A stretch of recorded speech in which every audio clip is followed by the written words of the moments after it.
This is DDS. From the DDS studios, we are your host, Blake Melton, and from parts unknown, it's Matthew Two-Tone Blue Parker. Parker, how you doing today, buddy?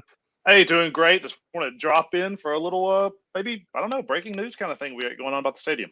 Absolutely. This is DDS. We're going to be doing a little bit of Talkin Titans here. Parker has got some stuff he wants to talk about here, particularly about the stadium. I know we've been teasing a lot of stuff here lately about the stadium. Parker, tell me what you got. So in the mid-'90s, there were tens of millions of dollars in bonds were proposed to pay for the stadium then, which was actually called the Cumberland Stadium, which was later turned into Adelphia and all that. Well, we got to vote on that. So if we wanted to spend that money, but as the things are right now, there will be no vote. Metro Council can use whatever money they want to use with the taxpayers, and there's nothing you can do about it. Whoa. You know, I remember that the whole NFL yes thing. I think we have a little, I remember the button, NFL yes. We used to be able to vote on this kind of stuff, right? So you're saying we're not going to get that opportunity now? Not if it has things sit. I mean, things can always change, but the reason why is really the minutia. We're quick on it. Is back in the 90s, they proposed bonds, and they were called general obligation bonds. And enough people came through, and they petitioned it, and it triggered this referendum, the vote, the NFL yes, right? There was signs all over town. It ended up passing 59-41. The bonds they're going to use now are called revenue bonds, and it does not matter how many times you petition it. According to state law, it will not trigger a referendum with revenue bonds, only with general obligation bonds. So unless they just want to give you the vote, they don't have to do it. So these type of bonds, they do not have to have the taxpayers sign off on to be able to do it. What does this mean moving forward? I mean, okay, so they're only gonna, if they gave us the ability to vote now, it would just kind of be okay, Johnny, you want to vote? Here's you, go ahead and vote, kind of thing. So it'd be almost patronizing at this point. So really, we don't have any control over this. But what does it mean moving forward as far as how it's going to affect this whole stadium deal? I mean, it doesn't really change how the stadium is going to deal will probably look per se, other than they know if the Titans get this deal, they know it's going to pass. Like, they're not going to have to sit around and cross their fingers, because there's a lot of people out there that think Nashville's spending too much money now. You've got all these new things coming in, so they're not going to have to leave it up to the public at this point with this type of bond. If it goes through Metro Council, I mean, you could vote out your council member, you could speak like that, but it will not go directly to the people like sometimes a liquor vote does, or again the NFL yes thing. So it's just the Titans have that guarantee. If it goes through Metro Council, they don't have to wait for the public to say yes or no. This money is going to go towards them. It will just go to them. Okay. All right. Well, I know we got some other graphics here that I'm going to be throwing up here. Talk to me a little bit about this. About the stadium and some of these definitions they're trying to put on the stadium. So a lot of people are talking about, let me pull my thing up here so I don't say this incorrectly for you. Where'd it go? A lot of people are using the terms first class condition. This is in the lease right now. And everyone is like, what does this mean? The stadium has to stay in first class condition. Well, they have finally defined what that means. This graphic you're looking at is directly from Metro Council. First class condition means being in compliance with applicable law, being in good condition, normal wear and tear, and having the level of improvements of new technology from time to time found at reasonable number of comparable facilities. That's a key word, comparable facilities. What does that mean? And they actually define what comparable facilities mean in, I think, a pretty funny way. Comparable facilities, the first definition according to Metro Council of comparable facilities are comparable to the facilities. Like they define it in only a way the government can. I mean, this is not a graphic I've made. This is from Metro Council. I think it's absolutely hilarious.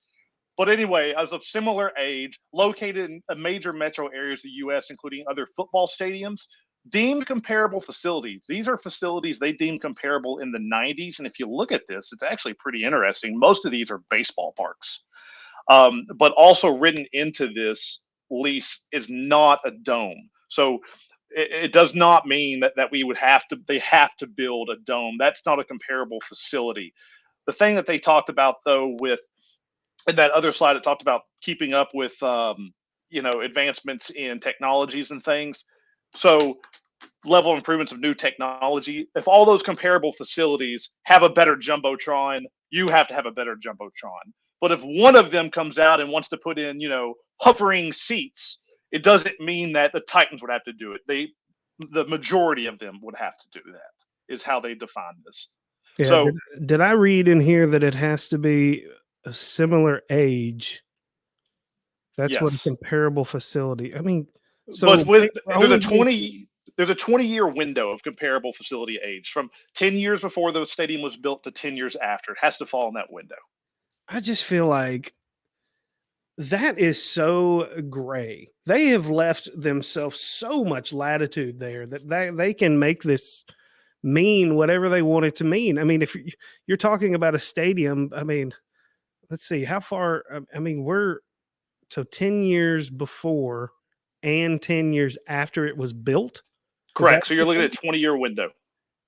But I mean, 10 years before that stadium was built, that's 1988 or 1989.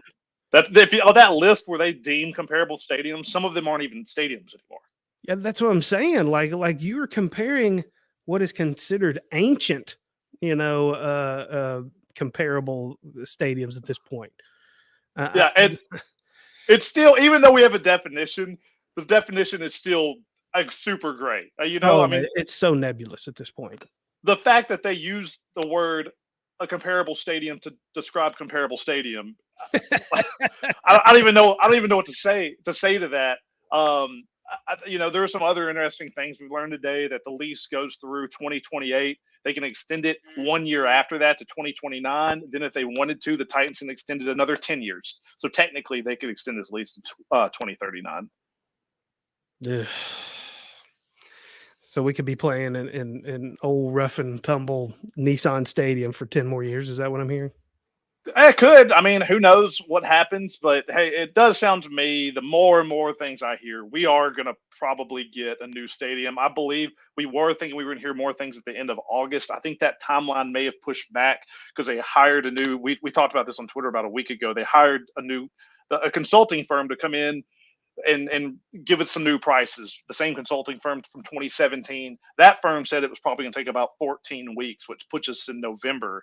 But who knows? They could still come out with it in August, like they said. But either way, if they pass this bond, how they're talking about, there will be no NFL yes, and the taxpayer will have no decision on whether they want a stadium or not. Yeah. So whether they like the idea or they hate the idea, they're not going to get a say in it whatsoever. No. Yeah, I'm sure that'll drive a lot of people absolutely crazy in the Davidson County area, in the Nashville metropolitan area. It just seems to me we got a taste of it. We've talked about this before. We got a taste of it, when the draft was here. 500, 600, 700,000 people hanging out downtown Nashville. The scene was amazing. The biggest thing that's holding us back right now is our current stadium. The amount of money it's going to cost, in my mind, is probably fractional compared to the dollar volume that they would probably gain.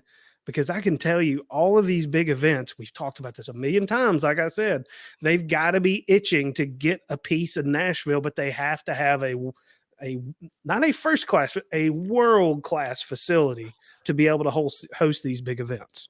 Well, just reading between the line, I absolutely think it's going to happen. And if it happens, it will be domed. There is zero doubt in my mind, if a new stadium comes here, it will be domed. And I don't understand financially, if you want to keep this, even if you don't want a world class event, even if you just want the Titans, if it's going to cost $1.2 billion to upgrade the current stadium as it is, why not spend the 2.2? Yeah. Like if it costs me $5,000 to repair my car, why not go buy one for $7,000? And it's going to be domed just because of the state. The state's offering $500 million to help with this project, with one caveat. It has to be domed, or they won't give them the money. Well, I mean, I think the state sees the revenue potential there. I mean, that's why they're like, it's like, put a dome on it. We'll pay for it, is basically what they're saying. Yeah, and I'm really curious. I know right now the estimates, it could cost anywhere between 1.8 and 2.2 billion.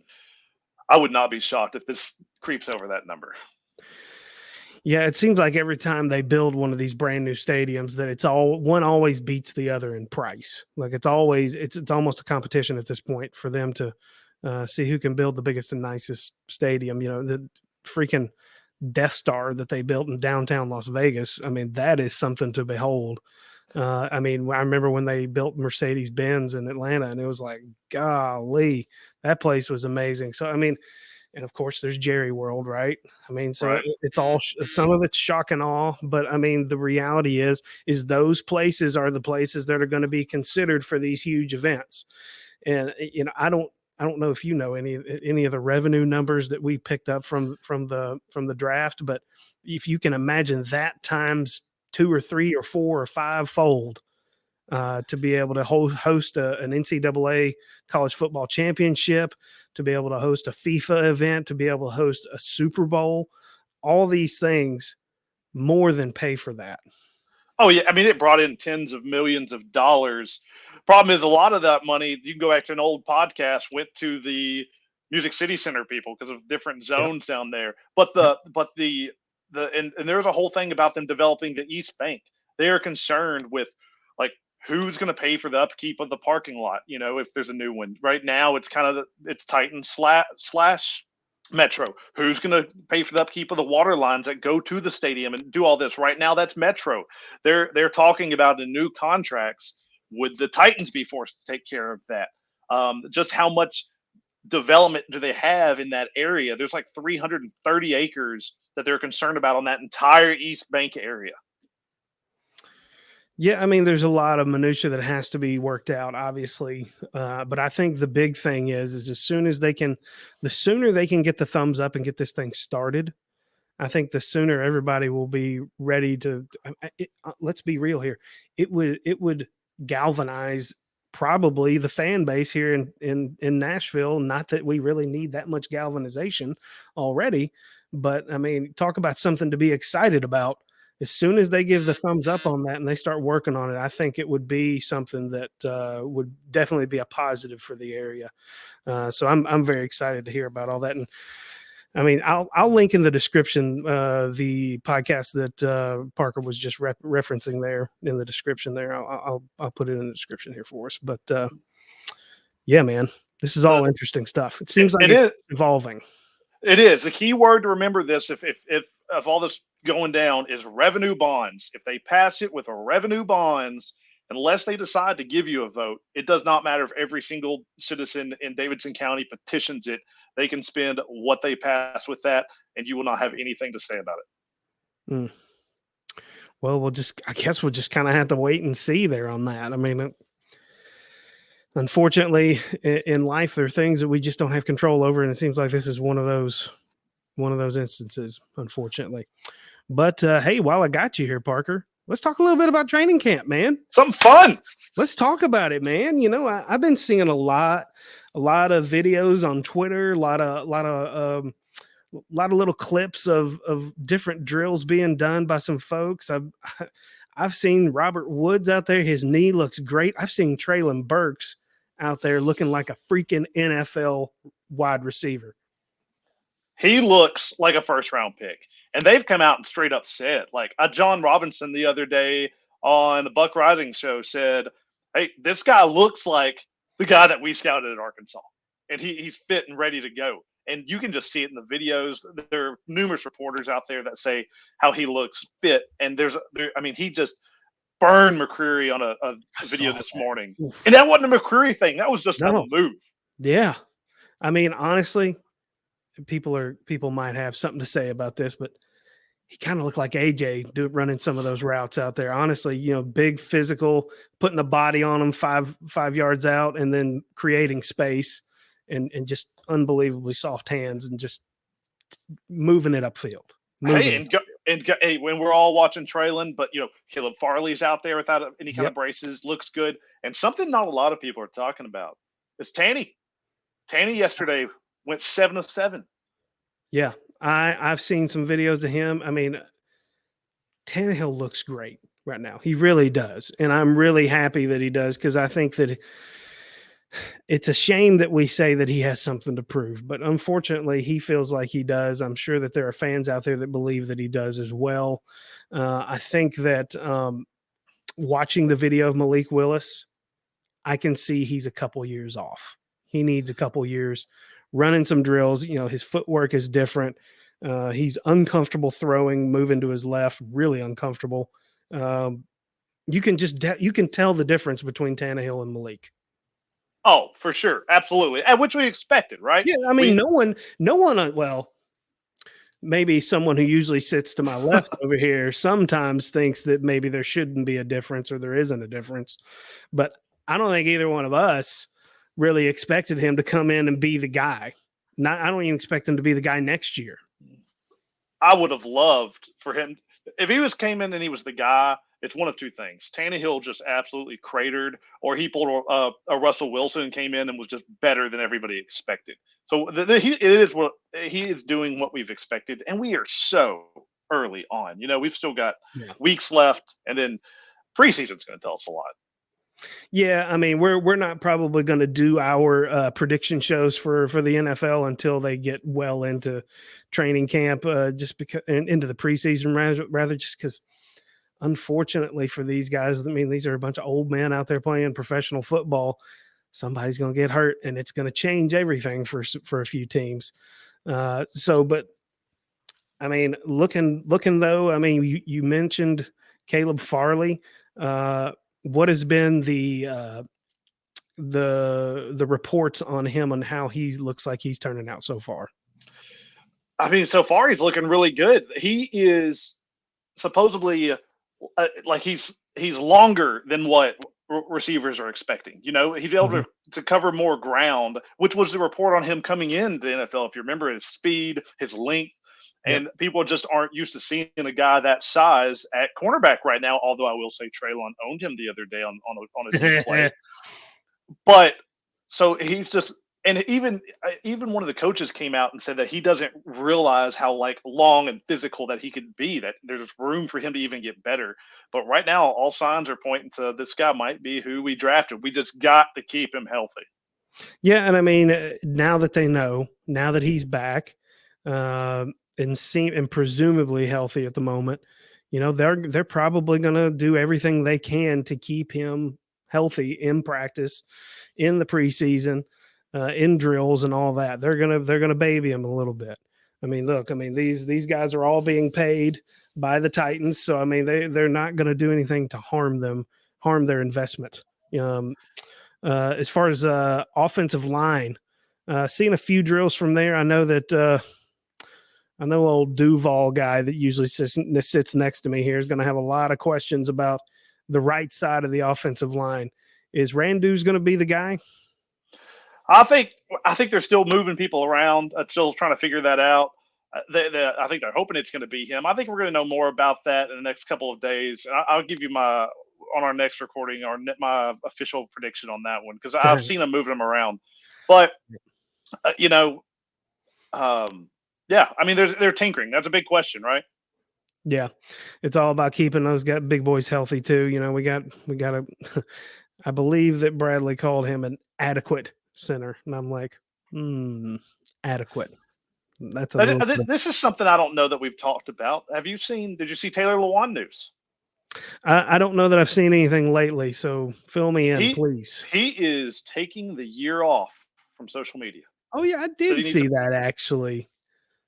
Good for him. You know what it was? It was all of our, ragging him on this show over and over and over about him and his podcast. He just finally listened. He just finally listened to the DDS crew, and I commend you, Taylor. You're not ever going to see this because you're not on social media, but maybe when you go back through the catalog, maybe you will come across this video and say, kudos to you for listening to us and taking a little time off of social media. But that's good. Obviously, Big Jeff is back at practice. Oh, I man, mean, and he's a huge priority for us, obviously. So he looks like a beautiful giant man of a man. I mean, yeah, he does. he looks, just seeing the videos of him, he is going to be, I think, this year. Last year, you could have argued the defensive tackles. Number one is absolutely Aaron Donald, but two could have been Chris Jones. There's a few guys that could be. This year, it's Big Jeff, and he's gonna solidify himself as number two. Oh yeah, absolutely. All eyes are on him, I think, particularly after seeing his performance against the Bengals. Jeffrey Simmons tried to will the Titans to win single-handedly. The phrase "man possessed" comes to mind, but I don't know that it completely conveys what we were seeing in that game from one man on the defensive line. He did. He almost won that game for us. I'll tell you what game he did win for us. He beat the Super Bowl champions. He single-handedly beat the Rams. Yep. Out there in the spaceship. Yep, absolutely. But yeah, man, I am looking forward to it. I'm glad to hear that Treylon Burkes is. I mean, rookies come in. Some of them come in out of shape.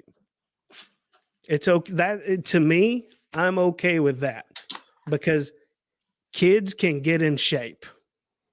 And they can, I'm sure that John Robinson has probably had this conversation with many a rookie every single year, probably, that, son, you are now paid to work out. You are paid to play this game, and you are expected to be in a certain condition. That is all. So I was going to save this for the end of our show, but I just can't help myself anymore. With Bradley. But there is a person that the Vrabel and John Robinson should never listen to again.